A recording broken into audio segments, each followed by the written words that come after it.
இந்தியாவிலே top most personality இயக்குனர், producer Priyadarshan and Lissy. பிரியதர்ஷனுடைய மனைவி லிசி இவங்க மலையாளத்துல முன்னணி நடிகையா இருந்தவங்க. இவங்க 2 பேருக்கும் திருமணமாகி 24 வருடங்கள் ஆகுது. இந்த 24 வருடங்களா நல்லா போயிட்டு இருந்த இவங்களுடைய திருமண வாழ்க்கை வந்து ஒரு முடிவுக்கு வந்திருக்கு. ஏன் அப்படின்னா இவங்க 2 பேருக்கும் ஏற்பட்ட கருத்து வேறுபாடு காரணமாக 2 பேரும் பிரிந்து வாழ முற்பட்டு இவங்க வந்து ஒரு டிவோர்ஸ் வந்து அப்ளை பண்ணியிருக்காங்க. ஸோ டிவோர்ஸ் அப்ளை பண்ணதுக்கு அப்புறம் இவங்களோட லைஃப் எப்படி ஆக போகுது அப்படிங்கிறது நமக்கு இப்போ தெரிய வந்திருக்கு.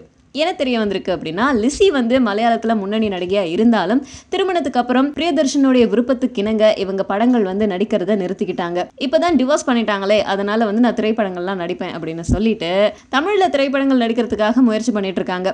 மலையாளத்தில் முன்னணி நடிகையாக இருக்கிற இவங்க ஏன் தமிழில் வந்து படங்கள் நடிக்கிறதுக்காக வந்து ஆசைப்படுறாங்க அப்படின்னு கேட்டால், என்னதான் இவங்க மலையாளத்தில் முன்னணி நடிகையாக இருந்தாலும் இவங்க தமிழ்லேயும் நிறைய படங்கள் நடிச்சிருக்காங்க. விக்ரம், மனசுக்குள் மத்தாப்பு, பகலில் பௌர்ணமி இந்த மாதிரியான படங்கள்லாம் வந்து இவங்க நடிச்சிருக்காங்க. அதனுடைய தாக்கமோ என்னமோ தமிழில் நடிக்கணும் அப்படின்னு ஆசைப்படுறாங்க. கூடிய சீக்கிரம் இயக்குனர் ராமோடைய இயக்கத்தில் இவங்க ஒரு படம் நடிப்பாங்க அப்படின்னு எதிர்பார்க்கப்படுது.